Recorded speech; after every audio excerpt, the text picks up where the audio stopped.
Bom, em relação à STF, em relação à justiça, aí eu acho que ficou bem claro aí que Rui pensa um pouco como a direita, né? Nós somos a favor da liberdade de expressão irrestrita, nós somos a favor também de que todo mundo fale o que quiser, o absurdo que quiser. Se for relacionado a alguma pessoa e a pessoa se sentir ofendida, que entre na justiça, porque já existem esses mecanismos para que as coisas sejam resolvidas lá mesmo. Então, nesse ponto de vista aí, eu acho que a gente se assemelha bastante. O que eu não consigo admitir é o PCO fazer campanha, colocar barraquinha lá pro Hamas, e a gente não pode esquecer o que o Hamas fez. O Hamas invadiu Israel e colocou bebê no forno. O Hamas invadiu Israel e assassinou senhoras, senhores. Aquilo não tem nada a ver com luta de um povo que está sendo colonizado por outro imperialismo judaico ou sionista, etc e tal. Isso não dá pra gente entender muito bem porque que o PCO apoia esse tipo de coisa. Mas eu respeito, como eu disse, eu respeito qualquer pensamento que é divergente do meu. Mas a minha pergunta que eu queria fazer pro Rui é, mudando de geopolítica um pouquinho, dado o Oriente Médio, vamos lá pra guerra da Ucrânia com a Rússia. Eu queria saber qual é o posicionamento dele, quem é que ele acha que tá certo nessa guerra aí, né? Se é o Putin ou se é o Zelensky. Bom, primeiro vou falar do Hamas, que você levantou a questão novamente. Eu não concordo que sejam verídicas as afirmações que você fez. O senhor não viu o vídeo? Eu ouvi muita coisa. O senhor viu o vídeo de bebê no forno? Não, isso é mentira. O senhor viu o vídeo? O exército de Israel negou essas informações.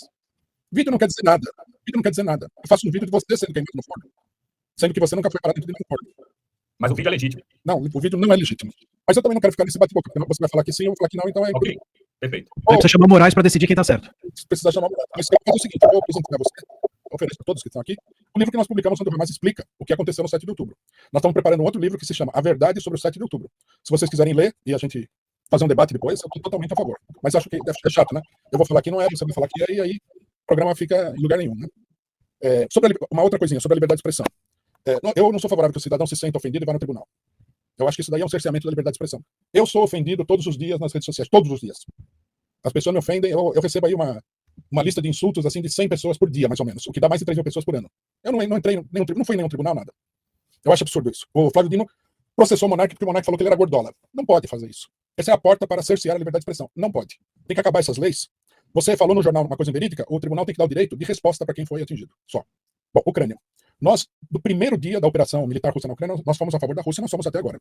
Nós consideramos que a Rússia está se defendendo da agressão do imperialismo. Depois, o desenvolvimento da coisa confirmou esse ponto de vista. Porque não é uma guerra da Rússia com a Ucrânia. É uma guerra da Rússia com os Estados Unidos, com a Inglaterra, com a França, com a Alemanha, com toda a União Europeia. Coreia do Norte, China, do lado da Rússia. Tudo bem. E eles estão certos em defender a Rússia. Pô, e os outros estão errados em defender a Ucrânia? Estão errados, porque eles são os agressores. A Ucrânia é o agressor. A Ucrânia é uma fachada. É um país que está sendo usado pelo imperialismo para atacar a Rússia. A OTAN cercou a Rússia de bases militares.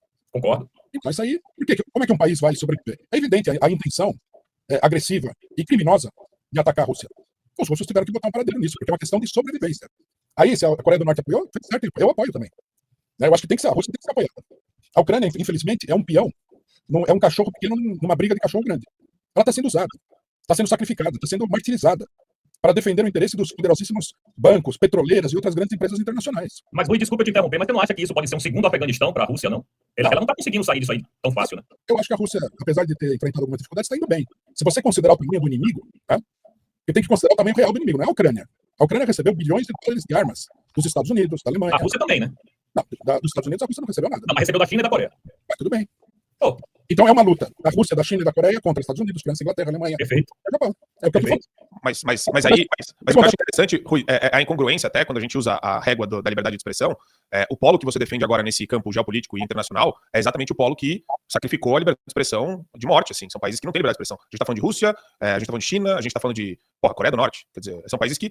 Porque eu, como conservador, Rui, eu acho que o seu raciocínio ele fica confuso quando você fala que defende a ditadura do proletariado. Pô, ditadura do proletariado é pilhagem, roubo, extorsão, chantagem, é a substituição da classe empresária pela classe trabalhadora, para juntas e comitês. Então, vocês vão expropriar as empresas, vocês vão arrancar os empresários e o agronegócio das casas deles. Tudo isso envolve muita força coercitiva do Estado, e a melhor forma de você abrandar a força coercitiva do Estado é censurando, Rui. É isso que o pessoal olha pra você e fala, pô, tanto que a gente faz piada na direita sobre os posts do PCO, né? Porque, porra, é um negócio bizarro, quer dizer, Hamas é, grupo terrorista. Ninguém engole esse negócio de que Hamas é um movimento político. Inclusive, implantaram uma ditadura lá, teocrática, na faixa de Gaza, e o pior de tudo é o seguinte, a maior parte da população da faixa de Gaza apoia o radicalismo islâmico deles, e as agressões contra Israel, que, em contrapartida, tem liberdade de expressão no Estado de Israel, diferentemente lá na faixa de Gaza.